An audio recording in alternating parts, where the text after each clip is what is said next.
நம்முடைய அரசியல் என்ன அரசியல்?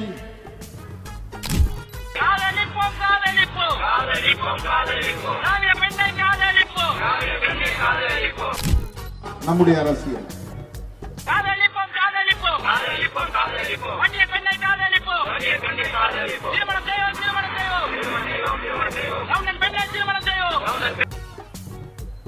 சிறுத்தைகள் முன்வைக்கும் அரசியல் என்ன அரசியல்?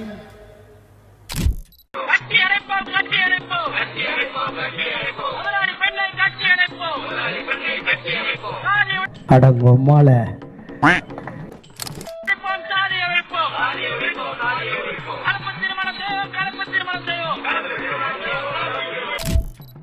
நான் ஒரு பொண்ணை காதலிச்சு கல்யாணம் செஞ்சுக்கணும், இதுவல்லவா லட்சியம் தான் நாம் பேசும் அரசியல், முன்வைக்கும் அரசியல்.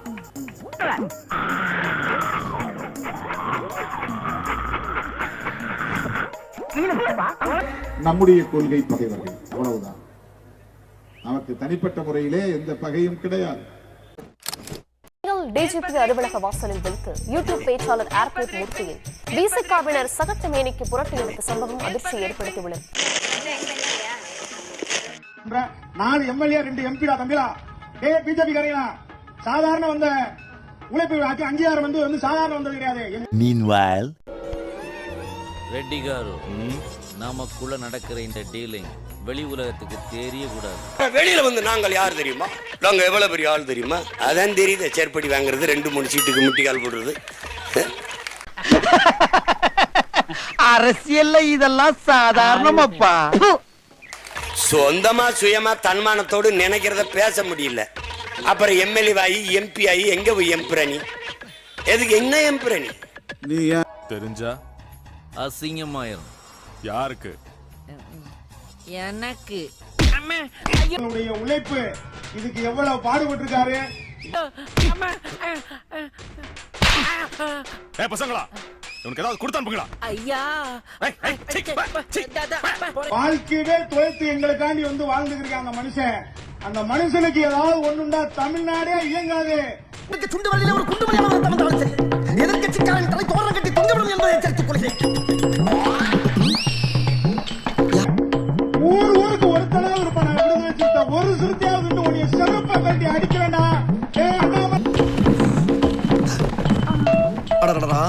நம்ம பர்சனல் மேட்டர் அரசியல்ல மிக்ஸ் பண்ணி பேசினா உண்மையிலேயே எதிர்கட்சியில இருந்து ஒரு மூதேவி அருவாளோட வந்து நிக்கிறேன். எதிர்த்துட்டு விடுதலை சிறுத்தையை எதிர்த்துட்டு நீ எங்கேயுமே நீ வந்து அரசியல் நடத்த முடியாது. அதை மட்டும் மனசுல உடைச்சுக்க. போடா வெண்ண ஓ வண்டி எங்கேயாவது போனா நாங்க மறிக்க உடனே எங்க சிறுத்தை இல்லாத ஊரே இல்ல, எங்க சிறுத்தை இல்லாத பகுதி இல்ல.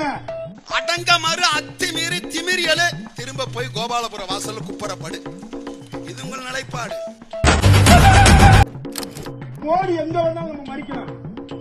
மோடி கார எங்க வந்தாலும் மதிக்கணும். அப்பதான் அவனோட அருமை தெரியும். அவன் சொல்றான் ஈஸியா தரான். உங்க தலைவருக்கு எதுக்கு? meanwhile, மோடி அமித்ஷாவுடைய உழைப்புலாம் சாதாரணமான உழைப்பே கிடையாது. அவங்க சாதாரண ஆளு கிடையாது. அவங்க எடுத்துக்கிட்ட லட்சியத்துல வந்து அவ்வளவு உறுதியா இருக்கிறாங்க. அதை நிறைவேற்றணுங்கிறதுல உறுதியா இருக்கிறாங்க. வெறித்தனமா இருக்கிறாங்க.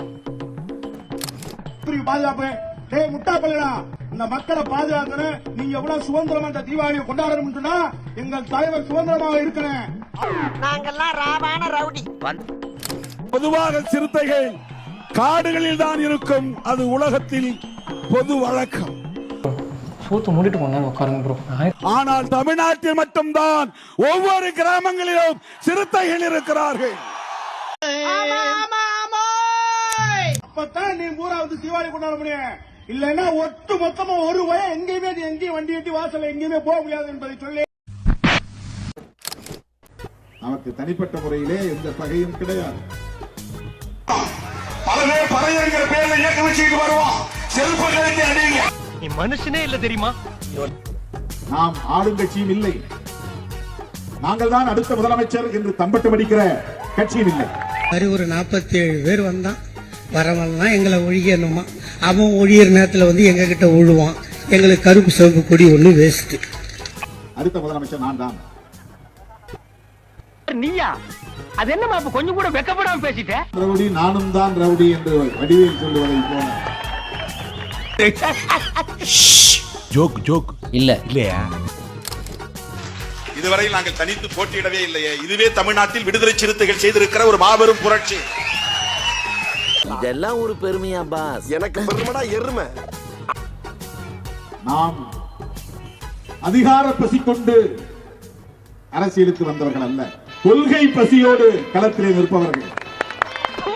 கூடு கட்டவெல்லாம் கொள்கையை பத்தி பேசுறாங்க. நாடே அமைச்சர் எடுத்து போச்சு. 40 பேரின் குடும்பத்தினருக்கு திருமண மண்டபம் ஒன்றில் வைத்து விசிக தலைவர் திருமாவளவன் தலா 50,000 ரூபாய் நிவாரணத்தை காசோலையாக வழங்கினார். செக்கு பவுன்ஸ் ஆயிருச்சியா? பவுன்ஸ் ஆயிருச்சா? என்னப்பா சொல்ற? எங்க பவுன்ஸ் ஆச்சு? பவுன்ஸ் பேங்க்ல பணம் இல்லாம திரும்பி வந்துருச்சியா? இங்க வர்றா. எவ்வளவு பெரிய பேங்க்ல பணம் இல்லையாடா? எவ்வளவு கேவலப்படுத்துறாங்க பாரு. நிவாரணமாக வழங்கிய காசோலைகள் வங்கி கணக்கில் பணமில்லை என்று திரும்பி வந்து விடாமல் இருக்க, யோ பேங்க்ல பணம் இருக்குது, உன் அக்கவுண்ட்ல காசு இல்லையா? கட்சியின் வங்கி கணக்கில் பணம் செலுத்த வேண்டுகோள் விடுத்தார். 40 நிதி எது கொண்டாந்தீங்களா? வழங்குவதற்கு கட்சியின் மாவட்ட செயலாளர்கள் தலா 10,000 ரூபாய் கொடையளிக்க வேண்டும் என்று நான் வேண்டுகோள் விடுத்திருந்தேன். இந்த காசை ஜனங்களுக்கு என்னங்க செய்யும்? ஒண்ணும் செய்யாது, தந்தா மட்டும் வாங்கும் இருக்கிறது. எனவே மாவட்ட செயலாளர்கள், முன்னணி பொறுப்பாளர்கள் அனைவரும் தங்களின் பங்களிப்பை தந்தாவை மட்டும் கட்டிட்டு நீங்க நிம்மதியா வீட்டுல தூங்கலாம், அதை வாங்கிட்டு நாங்க நிம்மதியா கட்சி ஆபீஸ்ல தூங்கலாம். வங்கியின் கணக்கில், கட்சி கணக்கில் ஜிபே மூலம் தலா 10,000 செலுத்த வேண்டும். இந்த சந்தாவை மட்டும் மறந்துடாதீங்க. வசதி உள்ளவர்கள் கூடுதலாக நிதியை அந்த கணக்கிலே செலுத்த வேண்டும் என்று கேட்டுக்கொள்கிறேன். மாமூல் வேணா கேட்டு தொலையா, அதுக்கே சுத்தி வளைச்சு பேசுற. கட்சி முடிந்து விட்டது என்று எண்ணி கடந்து போய்விட வேண்டாம். திருவோட்டை வச்சு பிச்சை எடுப்பாங்க, இப்ப அருவாளை வச்சு எடுக்கிறாங்க. உங்களுடைய நிதி வந்து சேராத நிலையில் நாம் வங்கி கணக்கில் பணம் வந்து சேர்ந்துவிடும் என்கிற நம்பிக்கையில் அந்த இனாம் காசோலையும் பணம் இல்லை என்று திரும்பி போய்விடக் கூடாது. எனவே இந்த ஓரிரு நாட்களில் தோழர்கள் உடனடியாக பணத்தை வங்கி கணக்கில் செலுத்த வேண்டும் என்று கேட்டுக்கொள்கிறேன். இந்த பிழைப்பு பிழைக்கிறதுக்கு நீங்க 2 பேரும் என் கூட சேர்ந்து பிச்சை எடுக்கலாம். திருமாவளவன் ஒருத்தர், நான் கார்ல இருக்கேன்னு தெரிஞ்சும் நீ கார்ல இருந்தா என்ன வந்தது? எவ்வளவு திமிரு, கொழுப்பு, அத்துமீறல்! இதுதான் அடங்க மறு அத்துமீறா? இத கேட்டோம்னா அதுவும் ஒரு பிரச்சனையா? ஏன்னா ஒரு ஆள் அவருடைய கட்சி தொண்டர்களுக்கு என்ன சொல்லி கொடுக்கிறாரு?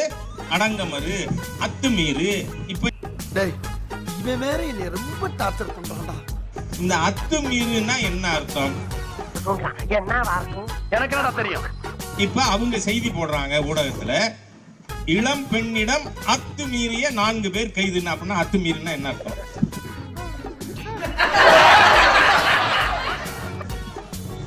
அத்தனை பேரும் விடுதலை சிறுத்தை கட்சின்னு சொன்னா அப்படி கட்சி. ஏன்னா ஸ்டாலினோட கூட்டாளி வேற எப்படி இருப்பாரு? சரியில்லையே, பீரோட சேர்ந்து ஒயினும் நாரனும் சும்மாவா சொன்னாங்க? உனக்கு நேரமே சரியில்லடா. நேரெல்லாம் நல்லாதான் இருக்குது, சேர்க்க சரியில்லடா சொல்றாரு. நான் கார்ல இருக்கேன்னு தெரிஞ்சும் முறைச்சு பார்த்தான். அது என்ன செக்ஷன்ல வரும்? நக்கல்யா அவனுக்கு. யோசிச்சு பாருங்க, எவ்வளவு மோசமான தீய சக்திகள் திமுகவுக்கு கூட்டாளிகள். அதுக்காக சொல்ல வரேனா, திமுக நீங்க மாத்திரம் திருட்டு கூட்டம் இல்ல, கூட இருக்கிற அத்தனை பேரும் சட்டவிரோத திருட்டு கூட்டம். அத்தனை பேரும் சோத்திரையும் அடி வாங்கியாச்சு, சேத்திரையும் அடி வாங்கியாச்சு. சந்தோஷமாக வீட்டுக்கு செல்லுங்கள். நன்றி, வணக்கம்.